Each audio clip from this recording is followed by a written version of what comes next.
Dear student, Assalamu alaikum. Today we will discuss chapter 12 from class 9. The topic of this chapter is carbon, silicon and their compounds. Carbon and silicon belongs to group 4A. जैसा कि हम सब जानते हैं कि carbon और silicon group 4A से belong करते हैं. Their electronic configuration is given below. Carbon atomic number is 6. के शेल में 2 इलेक्ट्रॉन्स होते हैं जबकि कार्बन के एल शेल में 4 इलेक्ट्रॉन्स आते हैं.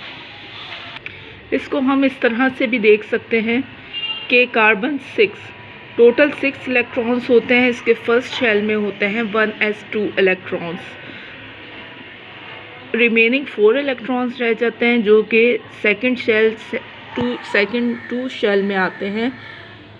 एस ऑर्बिटल में जैसा कि आप सबको पता है 2 इलेक्ट्रॉन्स आ सकते हैं जबकि मैक्सिमम पी ऑर्बिटल में 6 इलेक्ट्रॉन्स आ सकते हैं. लेकिन क्योंकि इसके पास सिर्फ 2 इलेक्ट्रॉन्स बचते हैं तो इसलिए पी में इसके 2 इलेक्ट्रॉन्स आ जाते हैं. तो इसकी इलेक्ट्रॉनिक कॉन्फ़िगरेशन हो जाती है 1s2 2s2 and 2p2. S shell जो है वो इसका 1s2 जो है वो के शेल है जबकि सेकंड शेल जो है वो एल है.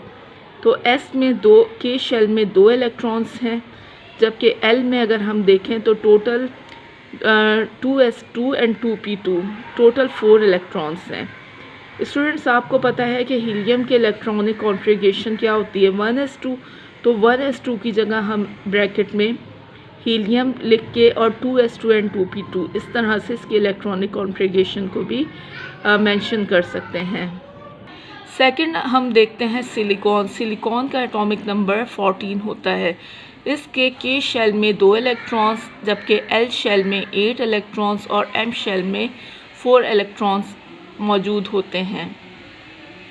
स्टूडेंट्स, अब हम इसकी आपको बताते हैं कि सिलिकॉन की इलेक्ट्रॉनिक कॉन्फ़िगरेशन क्या होती है. सिलिकॉन में सबसे पहले फर्स्ट शेल आता है 1s2. फिर आता है second shell 2s and 2p. s में 2 इलेक्ट्रॉन्स आ जाते हैं जबकि p में मैक्सिमम 6 इलेक्ट्रॉन्स आते हैं.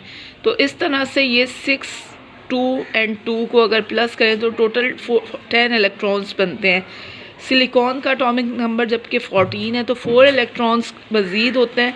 तो इससे फिल करने के लिए थर्ड शेल जो होता है वो आ जाता है फिर इसमें.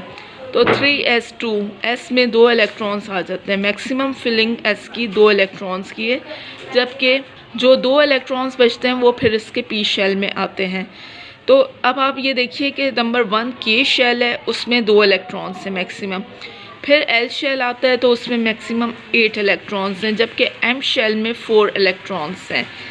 स्टूडेंट्स, आपको पता है कि अगर हम नोबल गैस नियॉन को देखें तो उसकी कॉन्फ़िगरेशन भी 1s2 2s2 एंड 2p6 होती है. तो यहाँ तक इससे नियॉन का सिंबल Ne होता है. ब्रैकेट में Ne हम लिख देंगे.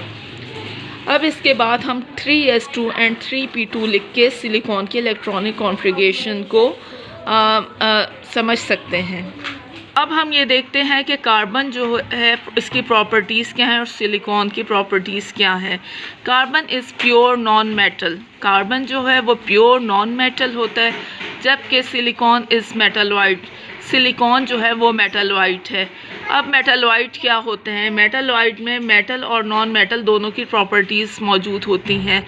Silicon plays an important role in electronic technologies. Electronic technologies में सिलिकॉन जो है बहुत अहम रोल प्ले कर रहा है और बहुत ज़्यादा यूज़ हो रहा है. कार्बन को अगर हम कैरेक्टरिस्टिक्स फीचर्स देखें तो कार्बन का सिंबल जो होता है वो C होता है. आपको बुक्स में या नोट्स में या जहाँ भी C लिखा हुआ केमिस्ट्री में नज़र आए तो इसका मतलब होता है कि वो कार्बन है. मॉलिक्यूलर मास नंबर इसका 12 है. एटॉमिक नंबर 6 होता है. इलेक्ट्रॉनिक कॉन्फ़िगरेशन एटम की 2 एंड 4 है जो कि अभी आपने समझी भी है. कलर इसका ब्लैक होता है जबकि वैलेंसी 4 है. वैलेंसी 4 होने का मतलब ये है कि ये कोवेलेंट बॉन्ड फॉर्म करते हैं. कार्बन कंपाउंड जो है वो कोवेलेंट बॉन्ड फॉर्म करते हैं. Now we will discuss about carbon elements. Occurrence of carbon. Carbon is 16 most abundant element in the earth crust. Carbon जो है 16वें नंबर पे बहुत ज़्यादा पाया जाने वाला एलिमेंट है। Carbon occurs both in free और in combined state in the form of its compound. Carbon free state में भी पाया जाता है जबकि कंपाउंड स्टेट में भी कंबाइंड स्टेट में भी पाया जाता है। कंबाइंड स्टेट में कैसे पाया जाएगा कि इसके बहुत ज़्यादा कंपाउंड्स मिलते हैं।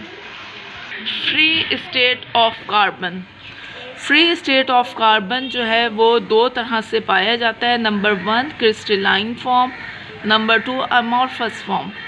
Crystalline form it occurs as number A diamond, B graphite, C bucky balls.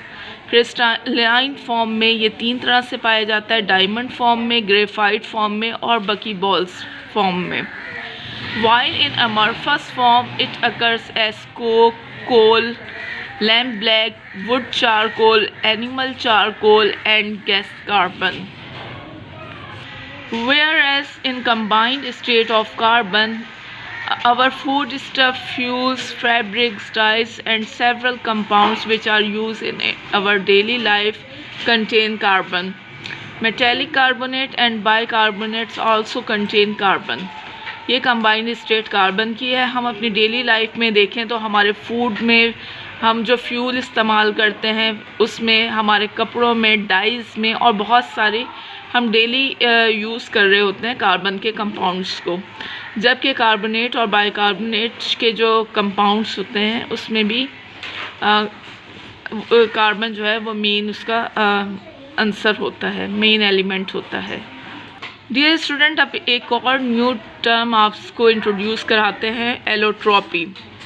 Definition: the element which exist in 2 or more forms and differ only in their physical properties are called allotropes and the phenomena is called allotropy। अगर कोई भी element 2 या 2 से ज़्यादा form में मौजूद हो, जबकि इसकी 2 या 2 से ज़्यादा फॉर्म में तो मौजूद है लेकिन इसकी फ़िज़िकल प्रॉपर्टीज़ जो हैं एक दूसरे से बिल्कुल डिफरेंट हैं, इस तरह के कंपाउंड्स जो होते हैं वो एलोट्रॉप्स कहलाते हैं। और इस फिनोमिना को एलोट्रॉपी का फिनोमिना कहा जाता है।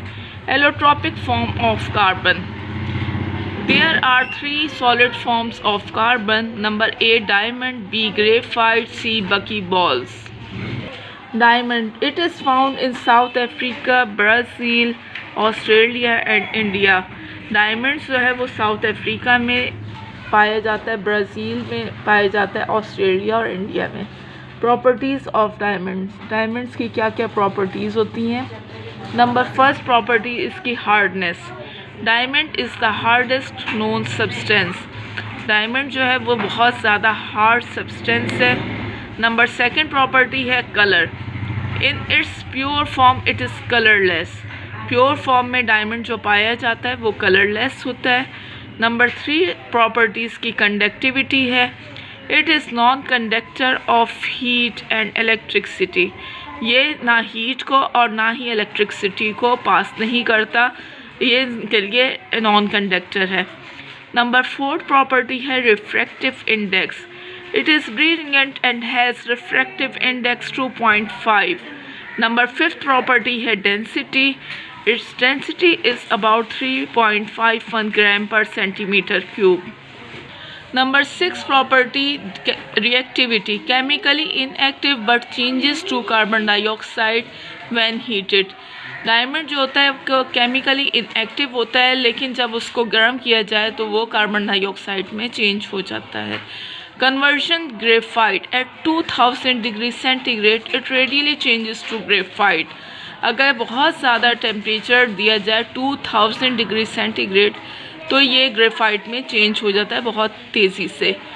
नंबर 8 प्रॉपर्टी है melting point. It has very high melting point. Number 9 property है colour of impure diamond. The impure diamond is colourless, green, red, blue और ब्लैक। इम्प्योर डायमंड जो है वो उसमें कलर होते हैं, ग्रीन भी होता है, रेड भी, ब्लू भी, ब्लैक भी और कलरलेस भी।